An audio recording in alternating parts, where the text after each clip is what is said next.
Consider this: everything you have been taught about positive thinking is not only incomplete, it is a subtle trap. For decades, the world has proclaimed the power of positive thought as the ultimate key, urging you to build a fortress of affirmations against a universe you perceive as hostile. I am here to tell you that this very activity, this mental striving to superimpose a better picture upon your fear, is what perpetuates the struggle and keeps you in bondage. It is a danger hidden in plain sight, for it leaves you as the center of your universe, trying to manipulate life with a wary mind. In this hour, we shall move beyond this duality of positive and negative. We shall uncover the far greater truth that awaits when the thinker itself is silent, revealing a harmony that requires no affirmation at all. This is the journey we undertake together now. Consider then this world of opposites we inhabit, a ceaseless tide of good and bad, success and failure, joy and sorrow. Your entire life's experience has likely been framed within this pendulum swing. And when the pendulum rests in the shadows, what is the common counsel you receive? To push it forcefully with all your mental might back toward the light. This is the universal prescription. Replace a negative thought with a positive one. See abundance where there is lack. Affirm health where there is disease. Speak peace where there is turmoil. On the surface, it appears so wise, so proactive. But I ask you to look deeper, not at the action, but at the foundational assumption upon which it rests. It assumes that the universe is divided, that you are here and your good is out there, separate from you, and that by the correct arrangement of your thoughts, you can lure it closer or command it to appear. This is the duality trap. You have accepted a battlefield as your home, and then been given a sword of positive thinking with which to fight your own shadow. Watch this play out in the simplest of daily scenes. You awaken with a sense of dread about the day's meetings. The mind, trained in this modern doctrine, immediately rushes in, "No, today will be fantastic. It will be a great success." But beneath that shouted affirmation, do you feel the undercurrent of the original fear? You have not dissolved it. You have merely placed a bright cloth over a trembling object. The cloth may change the appearance for a moment, but the object beneath remains, and now you must expend constant energy to hold that cloth in place, terrified it might slip. Or consider the desire for financial security. You tirelessly affirm, "I am abundant. Money flows to me easily." Yet, with every bill that arrives, there is a tiny flinch, a secret negotiation with fear. The affirmation becomes a mantra to ward off the specter of lack, a prayer whispered against the very reality you perceive. In doing so, you are forever acknowledging the power of that lack. You are trapped in a conversation with it. Your positive statement is not a free, standing truth. It is a reaction, and therefore it is forever chained to that which it seeks to deny. This is the profound danger. By engaging in this mental warfare of replacing a negative with a positive, you are giving reality and power to both sides of the duel. You are cementing yourself as the combatant, the wary manager of a mind you can never fully control.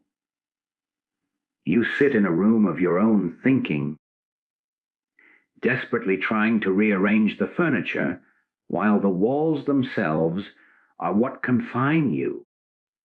The peace you seek through affirmation is a peace that must be constantly defended. The joy you proclaim is a joy threatened by its opposite. It is a fragile happiness built on the suppression of truth rather than the emergence of something new. The trap is so subtle because it feels so spiritual, so responsible, it feels like taking control.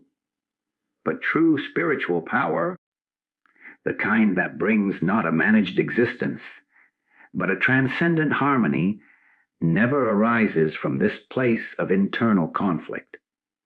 It cannot. For as long as you are at war within yourself, even a war fought with so-called positive weapons, you are affirming the reality of the battleground. Your very effort to be positive is a confession of your belief in the power of the negative situation. You are trying to heal one thought with another thought from the same source, like trying to clean muddy water by adding more water. The mechanism of thought itself, the thinker, remains the center of the universe, juggling images, hoping to conjure a better dream. But what if there is a different principle entirely? What if harmony supply peace, and wholeness are not opposite ends of a scale you must laboriously tip with your affirmations, but are in fact the very fabric of being, awaiting recognition not from your thinking mind, but in the stillness where thinking ceases. Your daily life under the regime of positive thinking is one of constant mental effort and assessment. Is my thought positive enough? Am I vibrating highly? Did I cancel that negativity? It is a tyranny of self-surveillance. The wariness that comes from this is not from life itself, but from this endless, fruitless interior campaign. You are trying to think your way into a realm that exists prior to thought. You are using the instrument of division to seek unity, and it is an impossibility. This is the core of the trap. It keeps you forever at the level of the problem, forever using the tool that created the sense of separation to try and end it. The moment you truly see this, not as an idea, but as a living truth felt in your own exhaustion from the practice, the trap begins to lose its power. You are ready to turn, not to a better thought, but to a different faculty entirely, a listening, a yielding, an attention that does not come from the mind struggling to be positive, but from a silence that perceives from beyond the pendulum's swing. So we come to this inevitable and deeply personal act of mental manipulation, a subtle arrogance we have all practiced. Having accepted the divided world as real, you now appoint yourself as its manager, its sculptor. You believe that by the sheer force and repetition of your own thinking, you can bend reality to your will, coursing a predetermined outcome from a universe you perceive as separate and often resistant. This is not spirituality. It is a form of spiritualized bargaining. It is the ego dressed in light, attempting to perform alchemy with its own limited concepts. Consider the common instruction: visualize your desire until it feels real. This seems innocuous, even powerful, but feel into the dynamic at play. who is visualizing. It is the personal sense of I, the self that feels incomplete, that feels it lacks this specific thing or condition. And what is it visualizing? A mental picture, a snapshot of a future it deems superior to the present. The entire exercise is a monumental assertion that I know what should be, and I will use my mind to make it so. This is the arrogance, the belief that your tiny, time, bound image of good could possibly surpass the infinite, intelligent unfolding of the one divine consciousness that is the substance of all that is. See this play out in your relationships. You are troubled by a conflict with another. The mind, in its managerial role, crafts a detailed script for reconciliation. You visualize the perfect conversation, their apology, the harmonious resolution. You affirm, there is only harmony between us. But what is the true focus? It is on molding the other person, the situation, into a form that pleases your sense of self. You are not abiding in a spirit of impersonal love. You are conducting a mental simulation to alleviate your own discomfort. The energy is not one of release, but of covert control. And when the other person fails to read your mental script, what arises? Frustration, a sense of failure, and often a redoubling of the mental effort. I must not be visualizing correctly. My affirmation wasn't strong enough. You have turned a spiritual principle into a tool of personal will, and the ensuing disappointment is not a sign of the universe failing you, but a sign of this fundamental misapplication. Or take the pursuit of a specific career goal. You fixate on the title, the office, the salary. You create a vision board. You chant your affirmations daily. This can generate tremendous human activity, yes, but spiritually, it is building a prison of expectation. You have decided the form your good must take. You are, in essence, telling infinite intelligence, this way, and only this way. You have become a beggar at the door of your own desire. Rather than opening to the boundless flow of supply that may wish to express in ways your personal mind cannot fathom.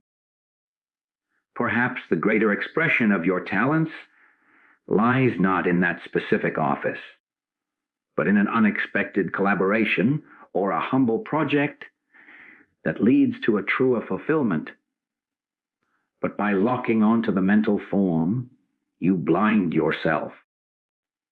You are so busy staring at the tiny door you have painted that you do not see the entire wall has vanished. This is the great danger of mental manipulation. It contracts your awareness to the size of your own concept. It places you in a waiting room of your own making, waiting for a specific train, while all other transportation passes by unseen. This arrogance is most painfully evident in times of illness. The mind, terrified of the body's message, frantically repeats, I am perfect health. Every cell is vibrant. But this can become a denial, a rejection of the very vehicle of experience. It is a war declared on a symptom.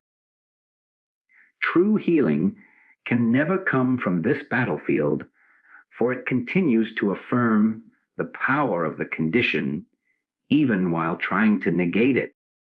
It is still a mental argument with disease. The real healing principle asks for a profound surrender of this managerial I. It asks not for affirmations shouted at a fever, but for a quiet, humble listening from a place deeper than the body, a place of wholeness that has never been sick.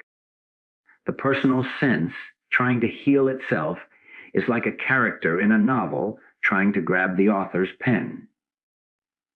It cannot be done. The character must yield to being written. Your effort to think your way to health is the ultimate arrogance, for it keeps you identified as the sufferer managing the suffering, rather than opening to the truth of your being as an expression of incorruptible life itself.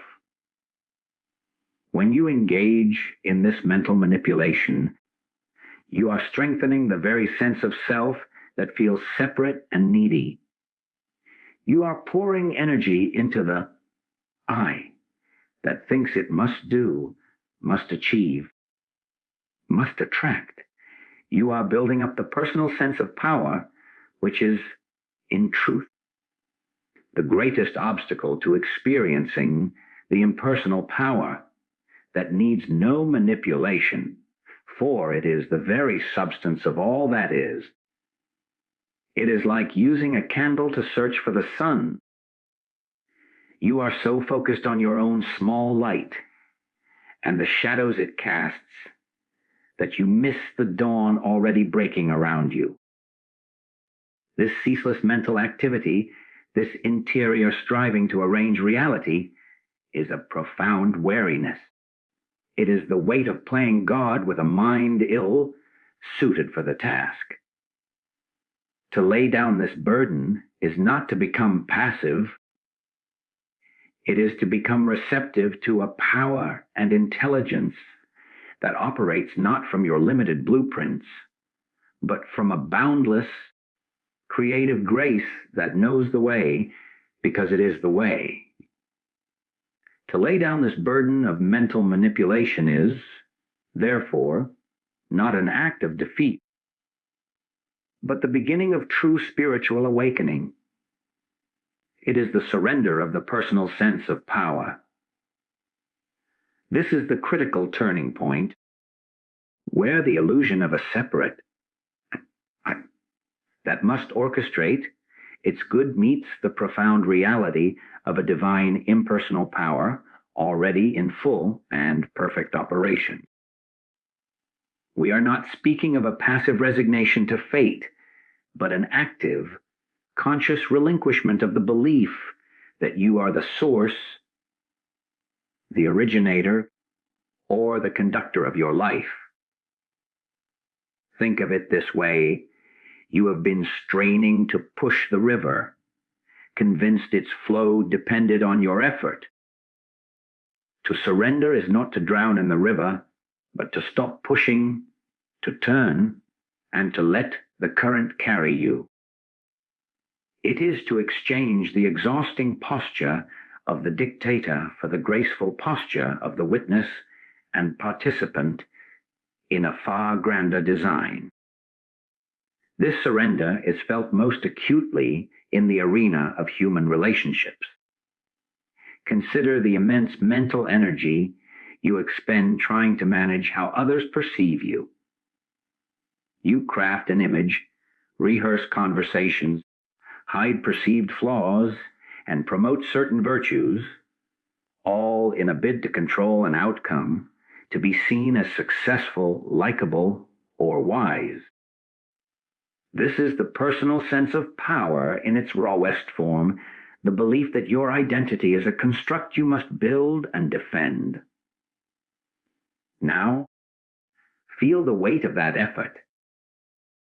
The surrender comes when, perhaps in a moment of wariness or startling clarity, you simply cease this interior public relations campaign. You walk into a room not with a script, but with a quiet presence. You listen more than you prepare your next statement.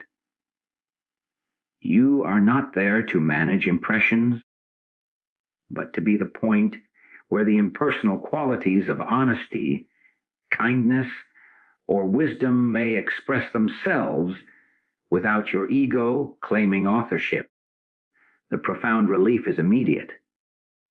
The anxiety of performance evaporates, and in its place is a kind of freedom where interactions become genuine encounters, not assessments. You are no longer the star of a self-produced play. You are a clear window through which life meets life. Apply this same principle to the deep-seated human drive for security. The personal sense works tirelessly to build fortresses, savings accounts, insurance policies, strategic career moves, all while whispering affirmations of abundance. Yet, underneath, the fear remains. The fear that a single market crash, a layoff, or an unexpected bill could undo it all. This is because the personal sense is always building on the sand of future uncertainty. To surrender this personal power is to perform the most radical inner act, to shift your sense of supply from the bank account, the job title, or the investment portfolio to the infinite source of all substance. It does not mean abandoning practical wisdom, but it changes the foundation of your being. You may still work, save, and plan, but you do so from a center of already completeness, not from a center of lack you are trying to fill. You work as an expression of the intelligence moving through you, not as a desperate attempt to extract security from a hostile world.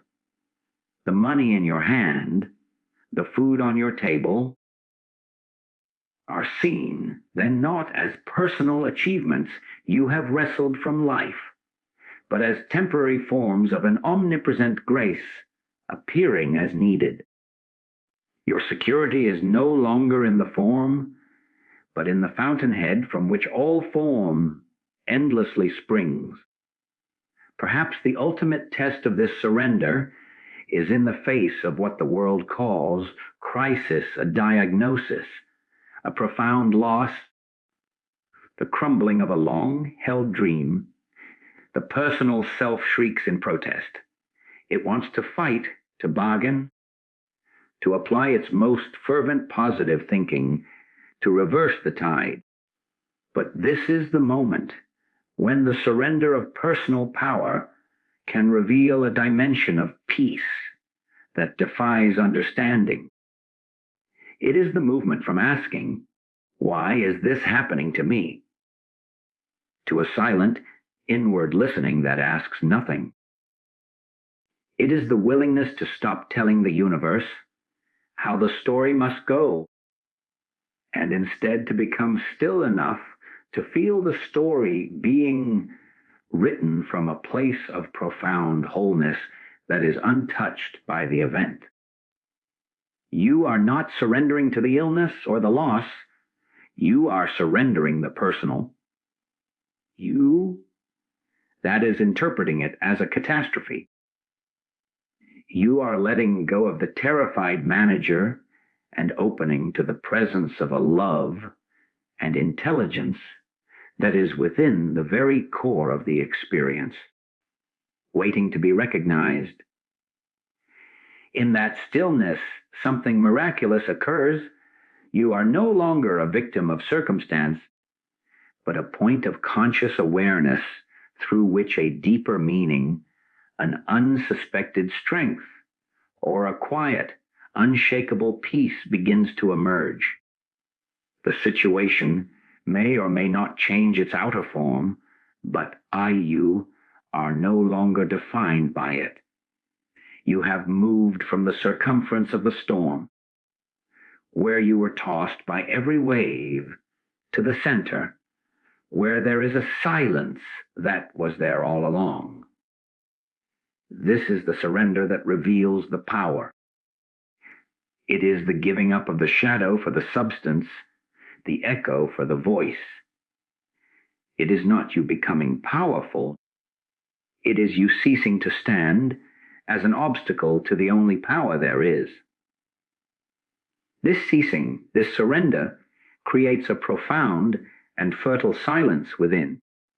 It is not an empty void, but a space cleared of the ceaseless chatter and frantic efforts of the personal will. And into this space, if we are attentive, comes a new activity, not of the thinking mind, but of a deeper, more receptive faculty. This is the practice of listening in the stillness beyond thought. It is the most vital, yet most overlooked, aspect of a spiritual life. We have been trained to speak to God, to the universe, to life itself, through our petitions and affirmations. We have been talking, filling every sacred silence with our own plans and desires. But real communion, real instruction, comes when the human mind is still enough to hear. This is not listening for an answer in words, though clarity may come as a conscious knowing. It is an attunement, a settling of your entire being into a state of pure, open receptivity to the divine impulse that is already present, awaiting your awareness. Imagine your mind as a busy, sunlit surface of a lake, churned by the winds of thought, desire, and memory. Your positive thinking is merely another wind, attempting to create a specific pattern on the water. The listening we speak of is the act of allowing every wind to settle. You descend in consciousness below the agitated surface, down into the silent, unmoving depths where the water is perfectly still and clear. From that depth, you look upward. You see the storms on the surface, the worry about a deadline, the hurt from a careless word, the anxiety about a child, but you are no longer in them. You are the deep, still water observing the weather. And from that position of stillness, something else becomes possible. You can hear the subtle currents of the deep, the movements that have nothing to do with the surface weather. This is where intuitive direction arises, not as a shouted command, but as a gentle, unmistakable nudge. A creative idea for the work problem appears whole and complete, without struggle. A spontaneous feeling of compassion for the person who slighted you softens your heart. A quiet confidence about your child's journey replaces the fear. This is intelligence operating from its source, not from the reactive, calculating mind. Take the simple, daily experience of waiting. You are in a long queue, running late. The personal mind is a riot of frustration, planning what to say, judging the slowness of others, affirming that you are calm while your body is tense. This is the surface storm. Now, practice this listening. Feel the physical sensation of standing. Notice your breath. Do not try to change your thoughts. Simply cease to follow them. Let the mental noise be like traffic outside a window, present, but not your focus. Turn your attention inward, to the space behind the forehead, to the quiet awareness that is noticing the frustration itself. Abide there. In that shift, a transformation occurs. The lateness may still be a fact, but the personal emergency around it dissolves. The situation is no longer happening to you. You are the awareness in which the situation is occurring. And from that place of inner quiet, right action may present itself.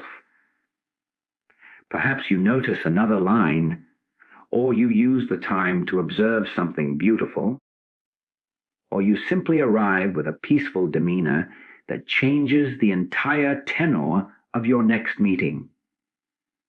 The listening did not solve the cue, but it solved your relationship to it, and in doing so, it allowed a higher intelligence to guide the moment. Or consider a moment of true moral or ethical confusion where no positive affirmation can light the way. You face a decision with serious consequences, and both paths seem to have valid arguments.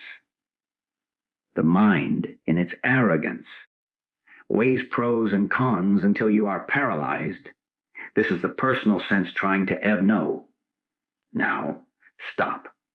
Take the entire dilemma and, as an act of trust, place it into that inner stillness. Do not ask for an answer A or B. Simply be silent with the question. Hold the confusion in the quiet awareness, like holding a murky jar of water in perfectly still hands. As you listen, not with ears, but with your entire being, the sediment of fear and personal desire begins to settle. What remains is not necessarily a clear voice saying, "Turn left," but a deepening sense of inner alignment. One path may begin to feel heavy, a contraction of your spirit, while the other, even if more challenging, feels like an expansion, an opening into integrity. This is the guidance that comes from beyond thought. It is not your personal preference, it is the movement of the whole, and you are sensing your place within it. This listening is your most sacred responsibility. It is how the finite tunes itself to the infinite. It is the end of seeking and the beginning of knowing, for you are no longer trying to extract answers from life, but are becoming transparent to the one answer that is already being given, moment by moment, in the silent rhythm of a reality that thinks us far more wisely than we could ever think it. And so, from this posture of deep, silent listening, a miracle begins to unfold. It is not a miracle of the world's making, with fanfare and external spectacle, but a quiet, internal revolution that transforms your experience of the world itself. This is the reality of receiving the impersonal flow of grace. Grace, in this sense, is not a reward for good behavior or correct thinking. It is the very atmosphere of the divine, the active, intelligent, loving presence of the one life, forever imparting itself. When you have stopped the clamor of mental manipulation and surrendered the personal sense of power, you have, in effect, removed the dam. You have ceased standing in your own way. The river was always flowing. You were just trying to dig a separate channel with your own hands. Now, you are in the river. This grace is impersonal. It does not favor you because of your personality, your history, or your efforts. It flows by its own nature, as light shines by its nature. Your only task is to be a clear, unobstructed vessel. You will know this flow not by the absence of challenges, but by a new quality within the challenges. Recall a time when you faced a difficult task, perhaps a complex project at work, a creative endeavor that felt blocked, or a physical chore that seemed overwhelming. The personal approach is one of grim determination. You muster your willpower, you affirm your capability, you push through with strain. Contrast this with an experience you may have also had, perhaps only fleetingly, a moment when, after struggling, and then finally letting go in exhaustion or surrender, the solution presented itself effortlessly. Ideas came unbidden. Assistance appeared from an unexpected source. The work itself seemed to carry you forward. That is the signature of grace. It is intelligence and power flowing through you, not from you. You are not the generator, you are the conduit. The project is completed, but you feel a strange humility because you know in your heart that you did not do it in the old, laborious sense.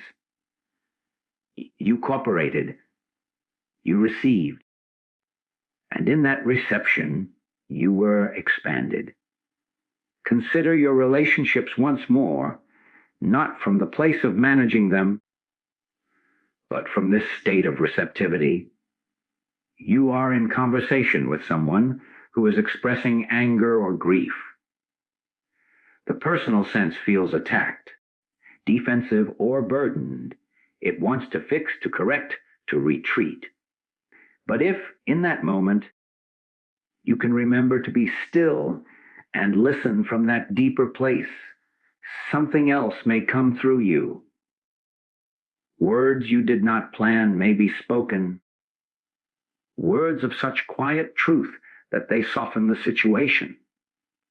Or perhaps a silence is held that is more compassionate than any speech. You find you are not carrying the other person's emotional weight because you are not personally reacting to it. Instead, you are a point of clarity and peace through which a healing presence can touch them. This is not your personal love, which is often conditional and limited. This is the impersonal flow of divine love, using your stillness as its instrument. You walk away not drained, but strangely nourished, because you were not giving from a limited personal reservoir, but were a place where the infinite reservoir overflowed. This flow becomes most tangible in the realm of supply. The personal mind is forever counting, forecasting, and fearing. It views supply as specific, limited forms, a certain amount of money, a particular job, a defined set of resources. It operates on the principle of accumulation. Grace operates on the principle of unfolding. You may find yourself in a situation of apparent need. The old pattern would be to affirm abundance, to visualize checks in the mail, to anxiously scar opportunities. But the way of grace is to turn within, to become utterly quiet, and to acknowledge the presence of the source as your very substance. Then you act from intuitive guidance, not from panic. You make the phone call that comes to mind. You take the humble task that is before you. And then watch.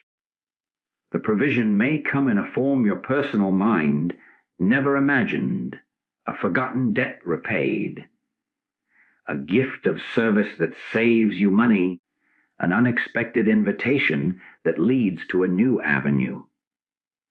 The flow is intelligent. It meets the need in the context of the whole, not just the isolated desire of the personal self. Your security ceases to be in the forms that come and go, and rests in the certainty of the flow itself. You are learning to trust the giver, not the gift. This is the great secret. The universe is not a mechanism to be manipulated by thought, but a living, conscious presence to be communed with in silence. Your daily life becomes an adventure in attentive receiving. You do not know what form grace will take. A sudden insight while washing dishes, a stranger's smile that lifts your heart at the perfect moment, a sudden dissolution of a long-held resentment. You are not in charge of the menu. You are simply taking your seat at an endless feast, allowing each course to be served. The strain of being the architect of your life dissolves into the wonder of being the witness to a life that is being lived through you, with a wisdom and a generosity that your personal mind, in its most fervent positive thinking, could never have conceived. This is the fruit of the silence. This is the evidence of the surrender. It is the confirmation that you are not a seeker separated from your good, but an integral part of a benevolent whole that is forever imparting itself to all its parts. The final and most beautiful evidence of this inner transformation is a state of being that the world can neither give nor take away. It is the fulfillment that requires no affirmation. You have moved beyond the pendulum swing of success and failure, of having and lacking, of praise and blame, because you have discovered the center point that is motionless, complete, and entirely self-sufficient. This is not a fulfillment built on external conditions aligning with your personal will. It is the profound, quiet recognition that what you are in your true nature, that aware, silent presence behind the temporary mind and body, is already whole, already at peace, already one with the source of all fulfillment. It needs nothing to be added to it, and nothing can be subtracted from it. Therefore, it requires no mental argument, no positive proclamation to convince yourself of a truth that stands prior to all thought. You are not trying to become fulfilled. You are abiding as the fulfillment itself. See how this contrasts with every goal the world sets before you. You work for promotion, believing the title will bring a sense of accomplishment, and perhaps for a moment it does. But soon, the mind adapts, and a new horizon of desire appears. The fulfillment was conditional, tied to that specific event, and therefore temporary. Or you seek fulfillment in a relationship, looking to another person to provide a sense of completeness you feel you lack. This places a terrible burden on the other and sets the stage for inevitable disappointment. For no human can be the source of your wholeness. Even the pursuit of so-called spiritual experiences falls into this trap.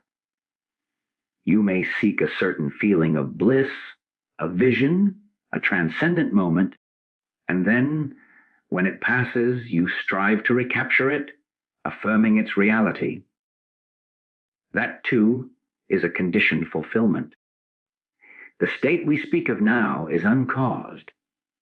It is the foundation upon which all experiences come and go, like changing weather patterns in a sky that remains itself untouched and vast. Observe this in the most ordinary moments. You are sitting in your home. The chores are done. There is no pressing demand. The personal mind, conditioned to seek stimulation, might grow restless. It suggests you check a device, plan something, reach out, consume.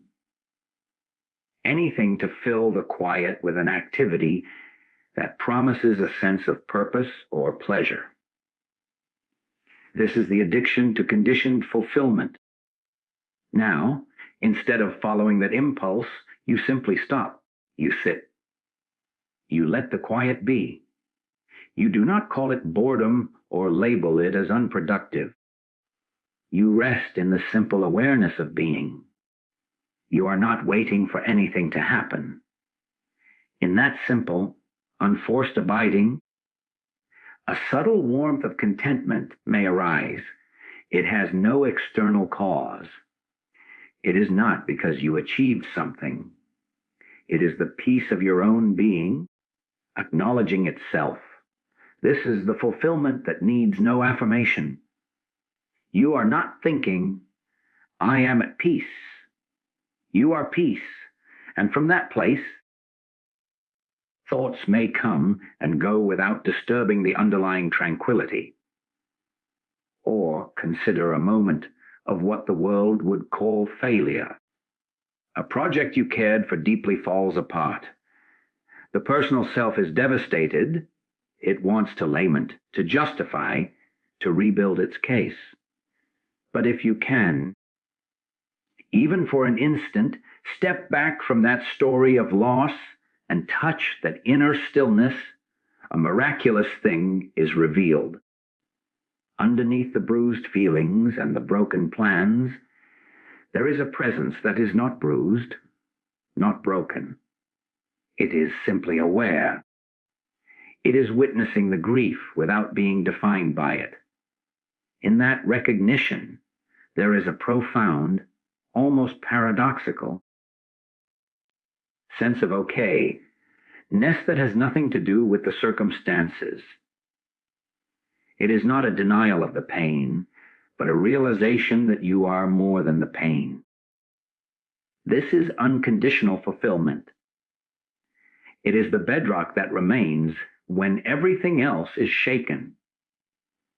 You do not need to affirm that you are still whole. You are directly experiencing the part of you that never was fragmented. This is the end of seeking. You are no longer on a pilgrimage to a distant goal, for you have found that what you sought was the seeker's own true nature. Your daily life ceases to be a series of problems to be solved with positive thinking and becomes a landscape within which the already complete spirit expresses itself. You engage in action not to attain fulfillment, but as an outflow of the fulfillment that already is. You work not to become worthy, but because creativity is the nature of life. You love not to get love, but because love is what you are. There is no mantra to recite, because the truth of your being is not a statement to be repeated. It is a reality to be inhabited. The constant mental effort to align with good, to attract positivity, to fix the self, falls away like a heavy cloak you never needed. You walk through this world lighter, freer, not because the world has changed, but because you have come home to the one place that was never in conflict with anything, the silent, fulfilled center of your own consciousness, which is one with the conscious center of the universe. This is not a theory to believe, but a ground to walk upon. It is the secret that was hidden in plain sight, obscured only by the relentless activity of a mind trying to think its way into a peace that exists only where thinking ceases.